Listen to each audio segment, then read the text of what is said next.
Hello friends, ಹೇಗಿದ್ದೀರಾ? ಚೆನ್ನಾಗಿದ್ದೀರಾ ಅಂದ್ಕೊತೀನಿ. ನಾನು ಕೂಡ ಚೆನ್ನಾಗಿದ್ದೀನಿ. ಇವತ್ತು ಮಾಡ್ಕೊತಾ ಇರೋದು ತೊಗರಿ ಕಾಳು ಸಾಂಬಾರು. ಏನಪ್ಪ ಹಗಲೆಲ್ಲ ತೊಗರಿ ಕಾಳು ಸಾಂಬಾರು ಅಂತಲೇ ಹೇಳ್ತಾ ಇರ್ತಾರೆ, ಬೇರೆ ಏನು ಮಾಡಲ್ವ ಇವರು ಅಂತ ಅಂದ್ಕೋಬೇಡಿ.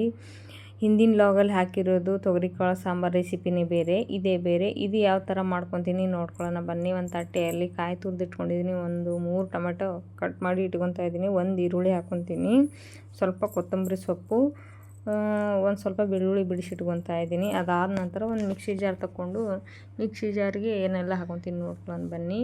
ಕಟ್ ಮಾಡಿ ಇಟ್ಕೊಂಡಿದ್ದುವಂಥ ಈರುಳ್ಳಿ, ಟೊಮೆಟೊ, ಕಾಯಿ ತುರಿ,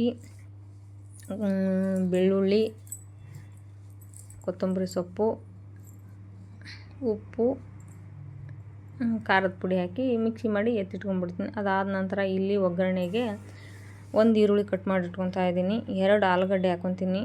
ಹಿಂದಿನ ರೆಸಿಪಿಯಲ್ಲಿ ತೊಗರಿ ಕಾಳು ಸಾಂಬಾರು ಮಾಡಿದ್ನಲ್ವ, ಅದು ಎಲ್ಲ ಹುರಿದ್ಬಿಟ್ಟು ಹಾಕಿರೋದ್ರಿಂದ ಆಲೂಗಡ್ಡೆ ಹಾಕಿದರೆ ಟೇಸ್ಟ್ ಇರಲ್ಲ ಅಂದು ಆಲೂಗಡ್ಡೆ ಹಾಕಿದ್ದಿಲ್ಲ. ಹಾಗಾಗಿ ಇದು ಎಲ್ಲ ಹಸಿದು ಹಾಕ್ಕೊತಾ ಇದ್ದೀನಲ್ವ, ಹಾಗಾಗಿ ಇದಕ್ಕೆ ಆಲೂಗಡ್ಡೆ ಬಳಸ್ತಾ ಇದ್ದೀನಿ.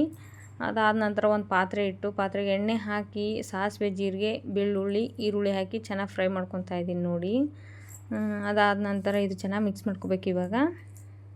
ಈಗ ಆಲೂಗಡ್ಡೆ ಹಾಕ್ಕೊತೀನಿ, ಕರಿಬೇವು ಸೊಪ್ಪನ್ನು ಹಾಕ್ಕೊತೀನಿ, ಅದು ಕೂಡ ಚೆನ್ನಾಗಿ ಫ್ರೈ ಮಾಡ್ಕೋಬೇಕು. ಈಗ ತೊಗರಿ ಕಾಳು ಹಾಕ್ಕೊತೀನಿ. ಅದಕ್ಕೆ ತೊಗರಿ ಕಾಳು ಕೂಡ ಅದು ಎಣ್ಣೆ ಒಳಗೆ ಚೆನ್ನಾಗಿ ಫ್ರೈ ಮಾಡಿಕೊಂಡ್ರೆ ಟೇಸ್ಟ್ ಮಾತ್ರ ಸಖತ್ತಾಗಿರುತ್ತೆ. ಒಂದು ಸತಿ ನೀವು ಈ ಥರ ಟ್ರೈ ಮಾಡಿ ನೋಡಿ, ಹೇಗಾಗಿದೆ ಅಂತ ನನಗೆ ಕಮೆಂಟ್ ಮಾಡಿ.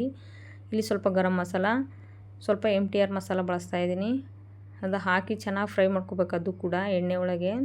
ಅದಾದ ನಂತರ ರುಬ್ಬಿಟ್ಕೊಂಡಿರುವಂಥ ಮಸಾಲೆ ಹಾಕಿ ಅದನ್ನು ಚೆನ್ನಾಗಿ ಫ್ರೈ ಮಾಡ್ಕೋಬೇಕು.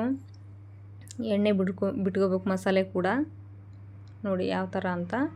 ಈ ಥರ ತುಂಬಾ ಚೆನ್ನಾಗಿರುತ್ತೆ ಫ್ರೆಂಡ್ಸ್, ಸಖತ್ ಟೇಸ್ಟಿಯಾಗಿರುತ್ತೆ. ನೀವು ಇದೇ ಥರ ಮಾಡ್ತೀರಾ, ನಾನು ಇದೇ ಥರ ಮಾಡ್ತೀನಿ. ಆದರೆ ನಿಮ್ಮೊಂದಿಗೆ ಎಲ್ಲವನ್ನು ಶೇರ್ ಮಾಡಬೇಕು ಅಂತ ನನಗೆ ಇಷ್ಟ. ಎಷ್ಟು ಬೇಕಷ್ಟು ಅಳತೆಗೆ ನೀರು ಹಾಕ್ಕೊಳ್ಳಿ. ಇಷ್ಟ ಆದರೆ ಲೈಕ್ ಮಾಡಿ, ಶೇರ್ ಮಾಡಿ, ಕಮೆಂಟ್ ಮಾಡಿ, ಸಬ್ಸ್ಕ್ರೈಬ್ ಮಾಡ್ಕೊಳ್ಳಿ. ಮತ್ತೆ ಸಿಗ್ತೀನಿ ನೆಕ್ಸ್ಟ್ ಲಾಗಲ್ಲಿ. ಬಾಯ್.